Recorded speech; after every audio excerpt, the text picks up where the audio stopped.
Hello guys, welcome back to my YouTube channel and in this video we gonna talk about the Sanders Hope Theory। ये part आपका positive psychology के अंदर आता है और बहुत ही इंपॉर्टेंट क्वेश्चन है hope theory propose by the Sanders. तो अगर आप हमारे चैनल पे नए आए हैं तो सब्सक्राइब करें, बेल आइकन को जरूर दबाएं ताकि फ्यूचर में आने वाली नोटिफिकेशन आप बिल्कुल भी मिस ना कर पाए। तो let's get started. This is caffeine shot. So Snyder's hope theory के बारे में अगर हम बात करते हैं तो अगर आप यहाँ पर देखोगे यहाँ पर एक वर्ड आ रहा है that is related to the hope. Hope क्या होता है उसके बारे में सिंडर्स थ्योरी ने यहाँ पर बात करी है। सिंडर्स कौन थे, क्या उनकी थ्योरी ने प्रपोज करा, इस वीडियो में हम उसके रिगार्डिंग बात करेंगे। तो hope is to have both the will and the way to pursue desire goals. कई बार आप कहते हैं होप क्या है, तो कुछ लोग कहते हैं या फिर कुछ साइंटिस्ट के थ्रू कहा गया कि होप इज द विल, कि आप किसी की तरफ क्या दिखाना चाहते हो, अपनी इच्छा आप उसको शो कर रहे हो कि भाई मैं इस काम के लिए विलिंग हूं। कुछ लोगों ने कहा नहीं, विलिंग के साथ साथ क्या होना चाहिए, विलिंग को छोड़कर उसके पास रास्ते भी होने चाहिए कि वहां पर वो कैसे पहुंचेगा। सिंडर्स ने इन दोनों को कंबाइन करा, दैट इज कि आपके पास विल भी होनी चाहिए और वे भी होनी चाहिए उस डिजायर गोल तक पहुंचने के लिए। मैं कुछ गोल लेके आगे चल रहा हूं, that is my will.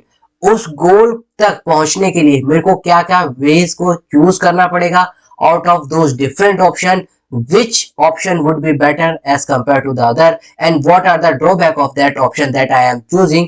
This all together comes in the theory of the Sanders hope theory। तो यहाँ पर उन्होंने wills की बात करी, एजेंसी के बारे में। Agency, what do you mean by the agency? So agency क्या रहते हैं, those people who believe that they have the requisite motivation, जिनके पास मोटिवेशन है कि हाँ हमें ये काम करना है, हम ये काम कर सकते हैं और हम इस रूट के थ्रू हम क्या कर सकते हैं, इसको पहुंच सकते हैं। वेज क्या है कि उस मोटिवेशन के थ्रू जो आपको डिफरेंट डिफरेंट वेज दिख रहे हैं, डिफरेंट डिफरेंट रूट्स मिल रहे हैं, that is your ways, right. और अगर मैं इंग्लिश में बात करूं, those people that believe they have the capacity to come up with the roots to the desire goal. जिन लोगों के पास क्या है, कैपेसिटी है कि वो उन रूट्स के थ्रू अपने डिजायर गोल पे पहुंच सकते हैं, that are the pathways thinking. पहले क्या था, पहले एजेंसी थिंकिंग होती थी और पाथवे थिंकिंग थी। सिंडर्स ने क्या करा, इन दोनों को ऐड कर दिया, एजेंसी थिंकिंग को भी और पाथवेज थिंकिंग को भी। एजेंसी थिंकिंग वाले क्या कहते थे कि सिर्फ क्या है कि आपके पास रिक्विजिट अमाउंट, यानी कि एक पोटेंशियल, एक अमाउंट ऑफ मोटिवेशन होना चाहिए आपके पास to reach your goal. Pathways वाले क्या कहते थे कि आपके पास डिजायर रूट होना चाहिए, अगर आपको रास्ता पता है तो आप वहां तक पहुंच सकते हो। सिंडर्स ने इन दोनों को कंबाइन कर दिया कि आपके पास मोटिवेशन भी होना चाहिए प्लस आपके पास रास्ते भी होने चाहिए वहां तक पहुंचने के लिए। उसके साथ साथ आपको ये पता होना चाहिए कि which options we have to choose. अगर कोई आप ऑप्शन चूज कर रहे हो तो उसका क्या आपके पास ड्रॉबैक हो सकता है, क्या उसके पॉजिटिव इफेक्ट पड़ेगा। That is the whole about the Snyder theory, that is the crux of the Snyder hope theory. तो आइए बात करते हैं सिंडर्स थ्योरी के बारे में। सिंडर्स होप थ्योरी से hope as the perceive capacity to find routes to the desire goals. देखिए यहाँ पर क्या लिख रखा है, होप को उन्होंने कैसे डिस्क्राइब करा है कि that is the perceive capacity to find the route to the desire goals, कि अलग अलग रास्ते को सर्च करना और उन रास्तों पर चलना, right, to reach the desire goal, और उस गोल तक पहुंचना। That is Snyder hope theory in conjunction with the motivation to use this route. और जो आप पाथ चूज कर रहे हैं, जो आप ऑप्शन चूज कर रहे हैं, उसके साथ साथ आपके पास क्या होनी चाहिए कि आपके पास एक इंटरनल और एक्सटर्नल दोनों तरह की मोटिवेशन आपके पास होनी चाहिए कि हम इस रूट को चूज कर रहे हैं and we have to follow this route. That is the Snyder's hope theory. अब बहुत सारी सिंडर्स ने बात की है, क्या क्या बात की है उसके बारे में एक छोटा सा मैंने आपके सामने एक रे डायग्राम बना रखा है। रे डायग्राम को देखते हैं। देखिए यहाँ पर हमने दो पार्ट्स में डिवाइड कर रखा है। होप आपका पहला पार्ट है, what does the pathways thinking says and what does the agency thinking says. तो होप क्या है, when there is a will there is a way. ये फेमस कोट है कि जहां इच्छा है वहां आपका क्या है, रास्ता है। तो इससे मिलकर क्या करा गया कि विल वाले क्या थे, विल वाले आपके कौन थे, आपके एजेंसी वाले, और वे वाले कौन से थे, आपके पाथवेज वाले। ओके, तो दोनों ने अपने अपने क्या चीज बताया। देखिए pathways is related with the ways, different different routes के इन्होंने बारे में क्या करी है, बात कही है। To find way to the desire goal, कि how to reach that goal, which route would be best. What are the drawback if I take the other option, right. तो यहाँ पर इन्होंने बेसिकली किसके बारे में बात करी है, वेज के बारे में। एजेंसी ने किसके बारे में बात करी है, विल के बारे में, आपकी इच्छा, आपकी स्पिरिट, आपकी मोटिवेशन। अगर मैं यहाँ पर बात करूं तो विल को यहाँ पर इन्होंने डिस्क्राइब करा हुआ है as a motivation. Now the motivation to use ways, कि आपके पास रास्ता तो है लेकिन क्या आप उस पर चल पाओगे, either you have that motivation और you don't have that motivation. are you able to reach that particular desired goal using that route or not, right? That is the will. How आप उस विल को कैसे use कर रहे हैं, उस वे को कैसे यूज कर रहे हैं, दैट इज एन एजेंसी।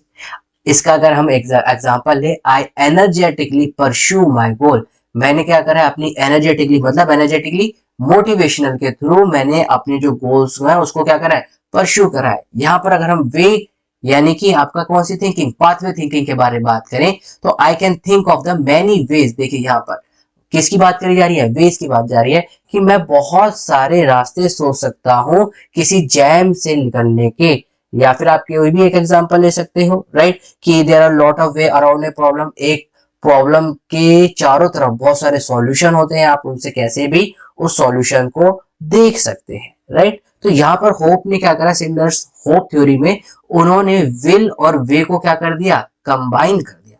अब जब उन्होंने विल और वे को कंबाइन कर दिया तो उन्होंने कहा कि जो होप थ्योरी ने क्या कहा कि जब आप गोल्स को परस्यू करते हो, इस चीज को याद रखना कि जब आप गोल्स को परस्यू करते हो विदाउट रिस्ट्रिक्शन और विदाउट प्रॉब्लम, तो आपके साथ क्या हो जाती है, पॉजिटिव इमोशन कनेक्ट हो जाते हैं।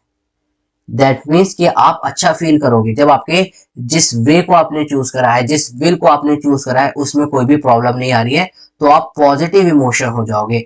लेकिन अगर यहाँ पर विथ प्रॉब्लम आ जाती है तो आप कैसे क्या फील करोगे, नेगेटिव इमोशन। ये तो ऑब्वियस है, राइट। अगर सपोज करिए कि आप एक क्वेश्चन को कर रहे हैं, वो क्वेश्चन निकल जाता है आपसे, पहली बार में सॉल्व हो जाता है, तो आप अच्छा फील करते हो, दैट इज पॉजिटिव। बट वो क्वेश्चन 2 से 3 करने के बाद भी नहीं होता है, देन आपका जो सेल्फ कॉन्फिडेंस है वो क्या हो जाता है, नीचे डाउन हो जाता है यार। सेम गोज, आप जिस रास्ते को आप चूज कर रहे हो, जिस विल के साथ चूज कर रहे हो, अगर उसमें विदाउट प्रॉब्लम आपको वो इजिली अवेलेबल या फिर आप उस जो हर्डल्स है उसको ओवरकम करते जा रहे हो, तो आप पॉजिटिव इमोशंस में होगे। लेकिन अगर आप उस हर्डल्स को ओवरकम नहीं कर पा रहे हो, राइट, आप कहीं ना कहीं आइसोलेटेड होते जा रहे हो, that means you have got with the negative emotion, right. Snyders ने एक और बात को कहा कि Snyder believe that the hope is a multi dimensional concept. क्या है, hope is a multi dimensional concept की भी उन्होंने बात करी। मैं यहाँ पर लिख देता हूँ, मल्टी डायमेंशनल कंसेप्ट की उन्होंने भी बात करी। अब ये मल्टी डायमेंशनल कंसेप्ट क्या था, इन्होंने 2 तरीके से यहाँ पर मल्टी डायमेंशनल में बात करी। उन्होंने कहा ये एक तरीके का पर्सनैलिटी ट्रेट भी हो सकता है। पर्सनैलिटी ट्रेट, अब ट्रेट की उन्होंने बात करी थी, एल्बर्ट ने बात करी थी, राइट। आई होप आपको पता हो, राइट। तो मल्टी डायमेंशनल की किसने बात करी थी, मल्टी डायमेंशनल की बात करी आपकी होप ने, कि जो आपकी जो होप होती है वो कैसी होती है, मल्टी डायमेंशनल होती है। अब मल्टी डायमेंशनल में उन्होंने 2 फैक्टर्स की बात करी, एक पर्सनैलिटी का ट्रेट भी आपका देखा जाता है, और किस कॉन्टेक्चुअल स्टेट में वो बात है या फिर आप कह सकते हो प्रॉब्लम है, वो भी देखा जाता है। तो यहाँ पर मल्टी डायमेंशनल उन्होंने कहा जो होप है that is also considered as a multi dimensional concept that can both like personality trait as well as contextual state. Okay. Hope theory says that pursuing goal without any problem should result in the positive emotion, but obstacle in reaching the goal may result in the negative emotion, जो कि मैंने आपको ऊपर बताया। In any situation where a value goal is pursued, the hopeful goal directed behavior will be determined by the interaction of, किसी भी situation में जब आप किसी एक गोल को परस्यू करते हो तो द गोल डायरेक्टेड बिहेवियर, जो आप बिहेवियर या आप कह सकते हैं कि जिस बिहेवियर के साथ, जिस मोटिवेशन के साथ आप आगे बढ़ रहे हो, वो डिटरमाइन करा जाता है 3 फैक्टर से। कौन कौन से 3 फैक्टर हैं ये वो भी देखते हैं। The degree to which the outcome of the goal is value, कि आप जिस चीज को अचीव करने के लिए आगे जा रहे हैं वो जो गोल है वो कितना वैल्यू रखता है आपकी लाइफ में। अगर वो बहुत ज्यादा वैल्यू लगता है आपकी लाइफ में तो आप उसके लिए, आप कहते हैं एक मोटिवेशन का जो लेवल होगा वो बहुत ज्यादा हाई रहेगा। लेकिन अगर वो लाइफ में आपके इतनी वैल्यू नहीं करता है तो motivation will be a little bit on the moderate on the low side. You will be like यार ठीक है, इसकी जगह कोई हम we can choose another option, right. तो degree of which the outcome of the goal is value, कि outcome कैसा है, गोल कैसा है, क्या उसका पॉजिटिव और नेगेटिव इफेक्ट होगा, वो बहुत वैल्यू करता है। Thought about the possible pathways, कौन कौन से आप पाथवेज को चूज कर रहे हो टू रीच योर गोल, आप कौन कौन से रास्ते, what are the ways that you are choosing to reach your goals, and relax expectation about how effective these will be in achieving the outcome goals. और क्या क्या आप उनसे एक्सपेक्टेशन आपकी है, आप क्या क्या एक्सपेक्टेशन लगा रहे हो कि if I choose this way this can be the expected, this thing can be expected, right. तो यही चीज क्या रहती है कि जब हम कहीं भी किसी भी रास्ते में, suppose you are going from the point A to point B, what will you see कि भाई यहाँ पर रास्ते में if I am going in this through in this route, वहां पर क्या क्या एमिनिटीज अवेलेबल है। ऐसा तो नहीं है कि रास्ता बिल्कुल खाली पड़ा हुआ है और हमें कुछ खाने के लिए नहीं मिल रहा है या फिर वाटर बोतल ना मिल पाए। इट में पॉसिबल कि कार में कुछ मिस हैपनिंग हो जाए, तो क्या वहां पर वो सारी सर्विस अवेलेबल हो सकती है। Same goes with your life. तो सिंडर्स ने कहा जब आप किसी भी पॉसिबल पाथवेज को चूज करते हो टू रीच योर गोल्स, आपकी उस जो वे है उससे एक एक्सपेक्टेशन रहती है, और वो एक्सपेक्टेशन कितनी इफेक्टिव है ये आउटकम या फिर गोल तक पहुंचने में आपको बहुत ज्यादा हेल्प करता है। The thought about the personal agency and how effective one will be in the following path of the goals. Personal agency की अब हमने यहाँ पर बात करी है या फिर एजेंसी थिंकिंग की, मतलब कि आपकी मोटिवेशन, आपके थॉट्स क्या है उस गोल के बारे में, whether you have willing to do anything to reach that goal, right. कि आपके पास वो विल है कि भाई मेरे को इस चीज के पास या फिर इस गोल को अचीव करना ही करना है। और अगर वो विल है तो हाउ इफेक्टिव, वो कितनी इफेक्टिव है और वो कितनी इफेक्टिव रहेगी उस गोल तक पहुंचते पहुंचते।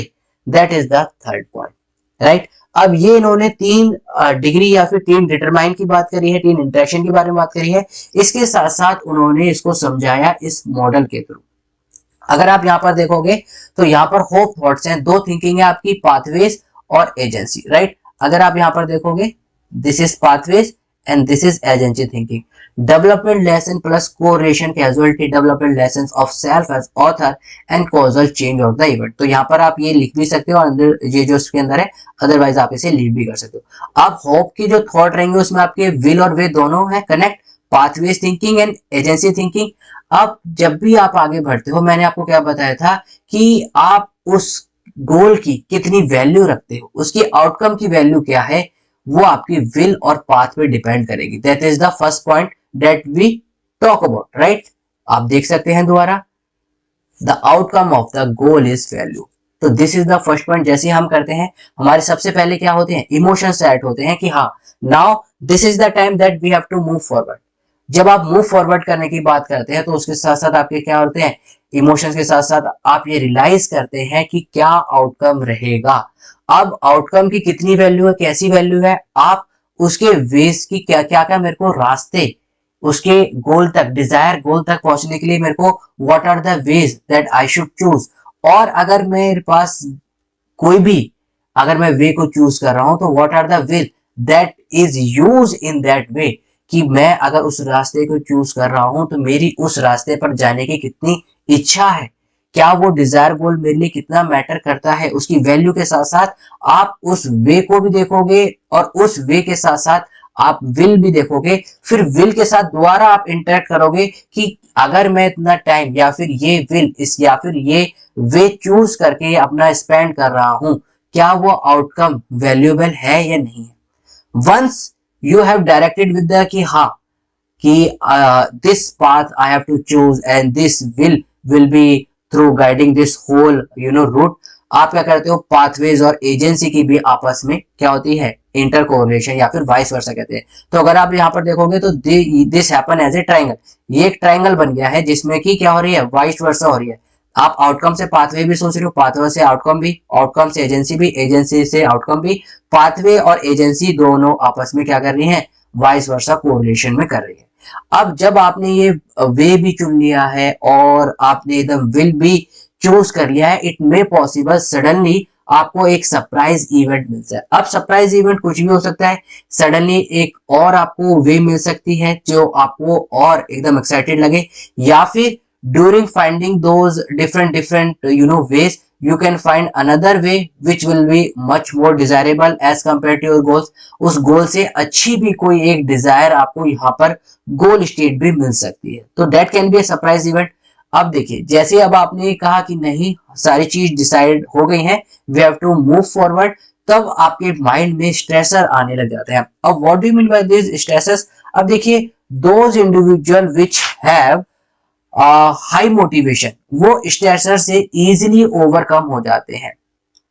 Those individual which have high motivation, जिनके पास हाई मोटिवेशन है, वो स्ट्रेसर से क्या हो जाते हैं, बहुत जल्दी इजीली कम हो जाते हैं कि स्ट्रेस हो रहा है यार, नहीं, we have to do that, right, कोई बात नहीं स्ट्रेस हो रहा है, but by hook or by crook we have to do it, right. तो कोई भी आप जब भी डिसीजन लेते हैं, stressors will definitely come out, right, तो ओवरकम हो जाते हैं। बट जो वीक मोटिवेशन वाले इंडिविजुअल होते हैं, वीक इंडिविजुअल या फिर वीक जिनके पास मोटिवेशन होती है, वो यहाँ पर क्या हो जाते हैं, दोबारा ट्रैप हो जाते हैं।